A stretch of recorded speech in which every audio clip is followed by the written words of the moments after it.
Hello and welcome to OnPoint. I'm Monica Trauzy. With me today is Sue Tierney, Senior Advisor at the Analysis Group. Sue, great to have you back on the show. So nice to see you. Sue, there have been many concerns raised from a wide range of stakeholders on the impact of EPA's Clean Power Plan on reliability.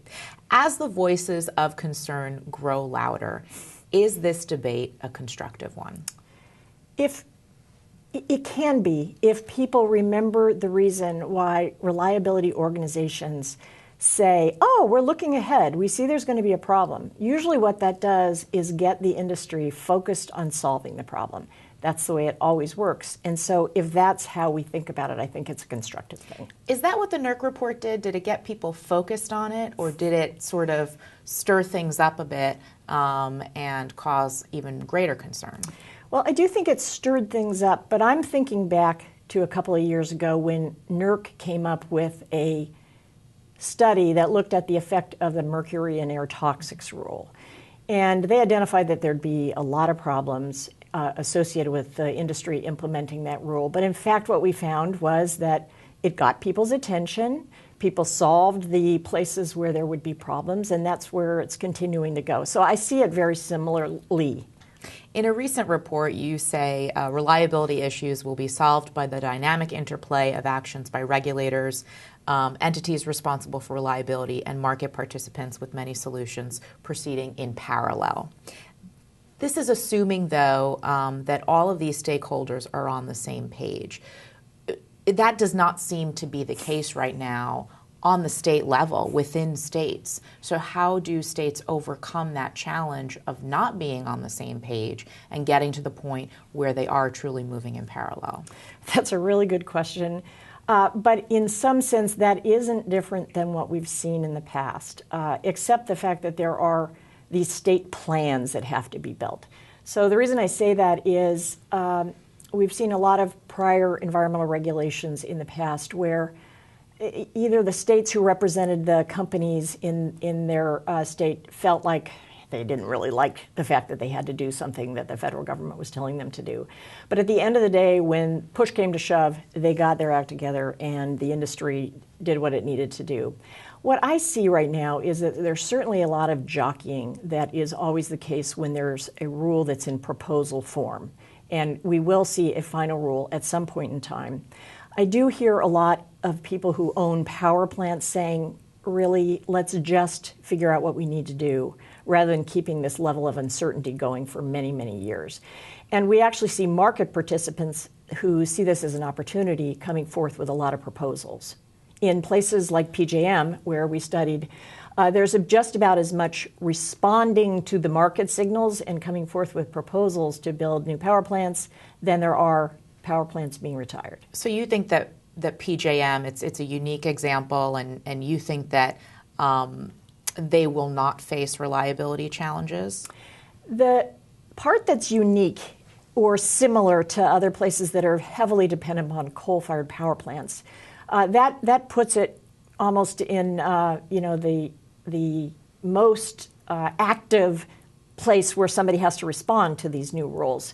At the same time, PJM has done a lot of work to analyze what if the rules look like this, what if the states propose plans that are multi-state as opposed to single state.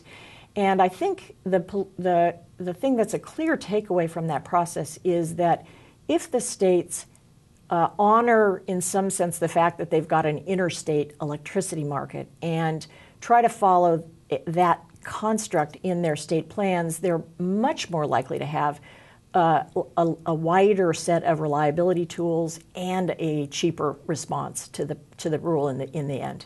So what current tools can you point to that exist for states to ensure reliability as they work towards their compliance mechanisms? Well, perfect example exists, again, in the PJM place, but it's not unique to PJM. Right now, if a power plant wants to retire, they have to get approval from the balancing authority or the grid operator to say that it's okay if you take that offline and the power flows will still be okay after that without violating reliability requirements. So in PJM right now, there are several hundred requests for small units and large units that are going to be retired or deactivated PJM has identified reliability problems and solved them. So they've been solved with either reliability must-run contracts for a limited period of time or some kind of transmission solution or rejiggering of conductors or something or another. A lot of things are going on that allow for a reliable response. Going back to the NERC report, NERC had raised initial concerns with reliability, and they sort of talked about the need for transmission upgrades as a key element. Could the U.S. find itself in a position, though, where we have these regulations in place and the infrastructure is not in line?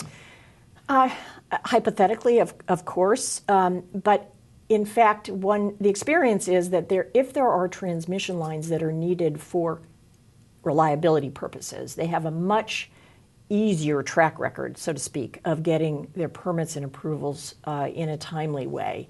Harder sometimes for what we call economic transmission upgrades.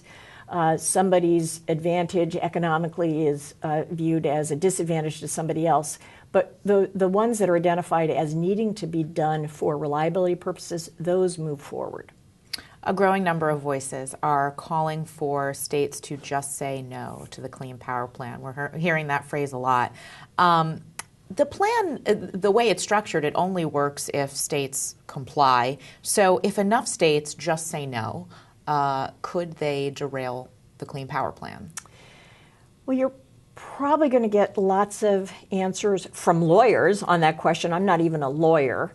So I understand that that there will be a proposed, almost default federal implementation plan proposed by EPA as part of what we might see this summer.